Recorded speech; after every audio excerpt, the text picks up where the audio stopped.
അനന്തൻ എന്ന നാഗത്തിൻ്റെ പുറത്ത് മഹാലക്ഷ്മിയോടൊപ്പം ശയിക്കുന്ന നമ്മുടെ സാക്ഷാൽ മഹാവിഷ്ണു ഭഗവാനാണ് പ്രധാന പ്രതിഷ്ഠ. എല്ലാ കൂട്ടുകാർക്കും ഇന്നത്തെ ഒരു പുതിയ വീഡിയോയിലേക്ക് സ്വാഗതം. അപ്പോൾ ഇപ്പോൾ നമ്മൾ നിങ്ങൾക്ക് കാണിച്ചു തരാൻ പോകുന്നത് എന്താണ് നമ്മുടെ തലസ്ഥാനത്തിന്റെ അഹങ്കാരം എന്ന് പറയേണ്ടി വരും അല്ലേ? ഇപ്പൊ അഹങ്കാരമായിട്ട് തന്നെ നിൽക്കുകയില്ലേ? പണ്ടും എപ്പോഴും അഹങ്കാരമായിട്ട് തന്നെ നിൽക്കുന്ന നമ്മുടെ രാജപ്രൗഢിയിൽ നിൽക്കുന്ന ഒരു സ്ഥലം, ഒരു ക്ഷേത്രം അല്ലേ? ശ്രീ പത്മനാഭൻ. നമ്മുടെ സ്വന്തം ശ്രീ പത്മനാഭന്റെ മണ്ണിലാണ് നമ്മളിപ്പോൾ നിൽക്കുന്നത് അല്ലേ? അപ്പോൾ നമ്മുടെ ഇന്നത്തെ വീഡിയോ, നമ്മുടെ കാഴ്ചകളെല്ലാം അതുമായിട്ട് ബന്ധപ്പെട്ടതാണ്. അപ്പം അതിൽ നമ്മൾ കേട്ടിട്ടുള്ളതും നമ്മൾക്ക് പറഞ്ഞു തന്നിട്ടുള്ളതുമായിട്ടുള്ള കുറേ കാര്യങ്ങൾ നിങ്ങൾക്ക് കൂടെ നമ്മൾ ഷെയർ ചെയ്യാണ് അല്ലേ? നമുക്ക് അകത്തുള്ള വീഡിയോസ് ഒന്നും എടുക്കാൻ പറ്റത്തില്ല, വാഹനങ്ങളൊന്നും അകത്ത് എൻട്രി ചെയ്യാൻ കഴിയത്തില്ല. അപ്പം നമ്മൾ അതുമായിട്ടുള്ള ബന്ധപ്പെട്ടുള്ള കുറച്ച് കാര്യങ്ങൾ നമ്മൾക്ക് നിങ്ങൾക്ക് പറഞ്ഞു തരുന്നതായിരിക്കും. അപ്പം നമുക്ക് പോകാം വീഡിയോയിലേക്ക്. ഓക്കെ പോകാം വീഡിയോയിലേക്ക്. തിരുവനന്തപുരം നഗരത്തിൻ്റെ ഒത്ത മധ്യത്തിൽ കോട്ടയ്ക്കകത്താണ് ക്ഷേത്രം സ്ഥിതി ചെയ്യുന്നത്. കിഴക്കേക്കോട്ട വഴി പോകുന്ന ബസ്സുകളിൽ കയറിയാൽ നമ്മുടെ ശ്രീ പത്മനാഭസ്വാമി ക്ഷേത്രത്തിലെത്താം കേട്ടോ. തൊട്ടടുത്തുള്ള റെയിൽവേ സ്റ്റേഷൻ എന്ന് പറയുന്നത് തമ്പാനൂർ റെയിൽവേ സ്റ്റേഷനാണ്. ഇവിടെ നിന്നും നമ്മുടെ ക്ഷേത്രത്തിൽ നിന്നും 100 മീറ്റർ മാത്രമാണ് ദൂരം വരുന്നത്.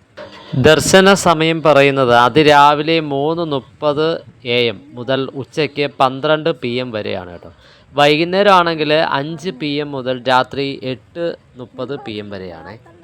അപ്പോഴേ നമ്മുടെ കേരള സംസ്ഥാനത്തിൻ്റെ തലസ്ഥാനമായ തിരുവനന്തപുരം നഗരത്തിലെ പ്രസിദ്ധമായ ഒരു മഹാവിഷ്ണു ക്ഷേത്രമാണ് കേട്ടോ നമ്മുടെ ശ്രീ പത്മനാഭസ്വാമി ക്ഷേത്രം. അനന്തൻ എന്ന നാഗത്തിൻ്റെ പുറത്ത് മഹാലക്ഷ്മിയോടൊപ്പം ശയിക്കുന്ന നമ്മുടെ സാക്ഷാൽ മഹാവിഷ്ണു ഭഗവാനാണ് പ്രധാന പ്രതിഷ്ഠ. ഭഗവാന്റെ ഉഗ്രഭാവമായ തെക്കേടത്ത് നരസിംഹമൂർത്തി, തിരുവമ്പാടി ശ്രീകൃഷ്ണസ്വാമി എന്നിവർക്കും തുല്യ പ്രാധാന്യത്തോടെയാണ് പ്രതിഷ്ഠകളുള്ളത് കേട്ടോ. അവിടെ ക്ഷേത്രത്തിന് ചുറ്റുമുള്ള കോട്ട മതിലിൻ്റെ കിഴക്കേക്കോട്ടയുടെ വാതിലിന് അഭിമുഖമായാണ് ക്ഷേത്രത്തിൻ്റെ പ്രധാന ഗോപുരം സ്ഥിതി ചെയ്യുന്നത്. ദ്രാവിഡ ശൈലിയിൽ നിർമ്മിച്ച ക്ഷേത്രത്തിൻ്റെ ഈ പ്രധാന ഗോപുരം തിരുവനന്തപുരം നഗരത്തിൻ്റെ മുഖമുദ്രകളിൽ ഒന്നാണ്. ശ്രീ പത്മനാഭസ്വാമി മാത്രം വിഷ്ണു ഭക്തനായിരുന്ന തിരുവിതാംകൂർ രാജാവ് അനിഴം തിരുനാൾ മാർത്താണ്ഡവർമ്മ രാജ്യം ഭഗവാന് സമർപ്പിച്ച രേഖകളാണ് തൃപ്പടിദാനം എന്നറിയപ്പെടുന്നത്. ഇതിനെ തുടർന്ന് തിരുവിതാംകൂർ രാജ്യത്തിലെ ഭരണാധികാരികൾ പത്മനാഭദാസന്മാർ എന്നറിയപ്പെട്ടു. തമിഴ് സാഹിത്യത്തിലെ പ്രശസ്തരായ ആഴ്വാർമാർ പാടിപ്പുകഴ്ത്തിയ 108 ദിവ്യദേശങ്ങളിലൊന്നായ ഈ ക്ഷേത്രത്തിൽ ഉപദേവതകളായി ഗണപതി, ധർമ്മശാസ്താവ്, ശ്രീരാമൻ, സീതാദേവി, ലക്ഷ്മണൻ, ഹനുമാൻ, വിശ്വക്സേനൻ, അശ്വത്ഥാമാവ്, വേദവ്യാസൻ എന്നിവർക്കും പ്രതിഷ്ഠകളുണ്ട്. മീനമാസത്തിൽ രോഹിണിയിലാണ് കൊടി കയറുന്നത് കേട്ടോ ഉത്സവത്തിന്. തുലാമാസത്തിൽ തിരുവോണം ആറാട്ടായും 10 ദിവസം വീതം നീണ്ടു നിൽക്കുന്ന 2 ഉത്സവങ്ങളാണ് ക്ഷേത്രത്തിലെ പ്രധാന ആണ്ടുവിശേഷങ്ങൾ. കൂടാതെ ചിങ്ങമാസത്തിൽ അഷ്ടമി രോഹിണി, തിരുവോണം, വിഷു, വൈകുണ്ഠ ഏകാദശി, മകരസംക്രാന്തി, വൈശാഖ പുണ്യമാസം, കർക്കടക സംക്രാന്തി തുടങ്ങിയവയും പ്രധാനപ്പെട്ട ദിവസങ്ങളാണ്. 6 വർഷത്തിലൊരിക്കൽ പ്രശസ്തരായ വേദപണ്ഡിതരുടെ വക മുറജപവും നടത്തപ്പെടാറുണ്ട്. തിരുവിതാംകൂർ രാജകുടുംബാംഗങ്ങൾ നടത്തുന്ന ട്രസ്റ്റാണ് ക്ഷേത്രഭരണം നടത്തുന്നത്. ക്ഷേത്ര നിർമ്മിതിയെക്കുറിച്ച് പറയുകയാണെങ്കിൽ 108 ദിവ്യദേശങ്ങളിലൊന്നായ ക്ഷേത്രം കിഴക്കോട്ട് ദർശനമായാണ് ഇരിക്കുന്നത് കേട്ടോ. കിഴക്ക് ഭാഗത്തുള്ള വലിയ ഗോപുരം ദ്രാവിഡ ശൈലിയിലും മറ്റു ഗോപുരങ്ങൾ കേരളീയ ശൈലിയിലും നിർമ്മിച്ചിരിക്കുന്നു.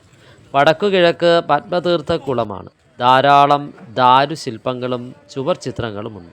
ശ്രീകോവിലിനു പിൻവശത്തെ ഭിത്തിയിലുള്ള അനന്തശയനത്തിൻ്റെ ചുവർ ചിത്രം ഇന്ത്യയിലെ തന്നെ ഏറ്റവും വലിയവയിൽ ഒന്നാണ്. ക്ഷേത്രത്തിൽ 2 കൊടിമരങ്ങൾ ഉണ്ടെങ്കിലും ബലികൽപ്പുരയില്ല. ശ്രീകോവിൽ ചതുരാകൃതിയിലാണ്. അനന്തശയന രൂപത്തിന് അനുയോജ്യമായതുകൊണ്ടാണത്. കടുശർക്കര യോഗ കൂട്ടുകൊണ്ടും 12008 സാള ഗ്രാമങ്ങൾ കൊണ്ട് നിർമ്മിച്ച 18 അടി നീളമുള്ള ഭഗവതി വിഗ്രഹം കിഴക്കോട്ട് ദർശനമായി ശ്രീകോവിലിൽ വാഴുന്നു. 2 അരികത്തും ഭൂമിദേവിയും ലക്ഷ്മി ദേവിയുമുണ്ട്. തഞ്ചാവൂർ മാതൃകയിൽ 100 അടിയോളം ഉയരത്തിൽ 7 നിലകളിലായി 7 കിളിവാതിലുകളോടും മുകളിൽ 7 സ്വർണ്ണത്താഴിക കുടങ്ങളോടും കൃഷ്ണശില ഉപയോഗിച്ചാണ് ക്ഷേത്രത്തിലെ കിഴക്കേ ഗോപുരം നിർമ്മിച്ചിട്ടുള്ളത്. മറ്റു ഗോപുരങ്ങൾ സാധാരണ കാണുന്ന കേരളീയ ശൈലിയിൽ 2 നിലകളോടുകൂടി നിർമ്മിച്ചിരിക്കുന്നു. വളരെ വിസ്തൃതിയേറിയതാണ് ചുറ്റമ്പലം. ഒത്ത നടുക്കായി ശ്രീകോവിലുണ്ട്. ക്ഷേത്രത്തിലെ പ്രശസ്തമായ ഒറ്റക്കൽ മണ്ഡപം ഇവിടെയാണ്. പുറത്ത് വിളക്കുമാടങ്ങൾ കാണാം. തെക്കുകിഴക്കായി തിടപ്പള്ളിയുമുണ്ട്. ദീർഘചതുരാകൃതിയിൽ മറ്റു വാതിലുകളോട് കൂടിയതാണ് ഇവിടത്തെ ശ്രീകോവിൽ. 18 അടി നീളത്തിൽ നിർമ്മിച്ച ഭഗവത് വിഗ്രഹം കിഴക്കോട്ട് ദർശനമായി പ്രതിഷ്ഠിക്കപ്പെട്ടിരിക്കുന്നു. അനന്തൻ്റെ മുകളിൽ യോഗനിദ്രയിൽ ലക്ഷ്മി സമേതനായി പള്ളികൊള്ളുന്ന മഹാവിഷ്ണുവാണ് ഇവിടുത്തെ പ്രതിഷ്ഠ. 18 അടി നീളം വരുന്ന വിഗ്രഹം പത്മനാഭസ്വാമി സ്വാമിയുടെ വിഗ്രഹം കടും ശർക്കര യോഗ കൂട്ടുകൊണ്ടുണ്ടാക്കിയതിനാൽ അഭിഷേകം ചെയ്താൽ അലിഞ്ഞുപോകും. അതിനാൽ ഭഗവാന്റെ മറ്റൊരു വിഗ്രഹം ഇവിടെ സ്ഥാപിച്ചിട്ടുണ്ട്. ഈ വിഗ്രഹത്തിലാണ് അഭിഷേകം നടത്തുന്നത്. ശ്രീ ഭഗവത് രൂപം 3 ഭാഗങ്ങളായി മാത്രമേ ദർശിക്കാനാകൂ. വലതുകൈ ചുമൃദ്രയോടുകൂടി അനന്തതൽപ്പത്തിനു സമീപം തൂക്കിയിട്ടിരിക്കുന്നു. അതിനു താഴെ ശിവലിംഗം പ്രതിഷ്ഠയുണ്ട്. ഭഗവാൻ ശ്രീ മഹാദേവനെ നിത്യവും പൂജിക്കുന്നതായി സങ്കല്പം. അനന്തൻ്റെ പത്തി കൊണ്ട് ദേവൻ്റെ മൂർധാവ് മൂടിയിരിക്കുന്നു. ശ്രീപത്മനാഭൻ്റെ നാഭിയിൽ നിന്നും പുറപ്പെടുന്ന താമരയിൽ ചതുർമുഖനായ ബ്രഹ്മാവിൻ്റെ രൂപം കാണാം. ഒരേ ശ്രീകോവിലിൽ ത്രിമൂർത്തികളുടെ ബ്രഹ്മാവ്, വിഷ്ണു, ശിവൻ സാന്നിധ്യം ഈ ദേവാലയത്തിൻ്റെ പ്രത്യേകതയാണ്. അതിനു പുറകിലായി ഋഷിവര്യന്മാരുടെ കല്ലിൽ വാർത്ത രൂപങ്ങളുമുണ്ട്. ഭഗവാന്റെ മാരണത്തിനെതിരെയായി വിഷ്ണു പത്നിയും സമ്പത്തിൻ്റെ ഭഗവതിയുമായ ലക്ഷ്മിയെയും അല്പം അകലെ ഭൂമിദേവിയെയും പ്രതിഷ്ഠിച്ചിട്ടുണ്ട്. അനന്തൻ്റെ മുകളിൽ പള്ളികൊള്ളുന്ന ഭഗവാൻ കുടികൊള്ളുന്ന ദേശത്തിനു തിരുവനന്തപുരം എന്ന പേരു ലഭിച്ചു. കടും ശർക്കര യോഗ പ്രതിഷ്ഠ 12,008 സാള ഗ്രാമങ്ങൾ അടക്കി വച്ചുള്ള രൂപകൽപ്പനയ്ക്കു ശേഷം ഏതാണ്ട് അഷ്ടബന്ധത്തിന് തുല്യമായ കടും ശർക്കര കൂട്ടുണ്ടാക്കി അത് പുറമേ പൂശി ശരീര തുല്യമാക്കി തീർത്ത് അതിൽ ജീവാവാഹനം ചെയ്തതാണ് ഇവിടുത്തെ കടും ശർക്കര യോഗ വിഗ്രഹം.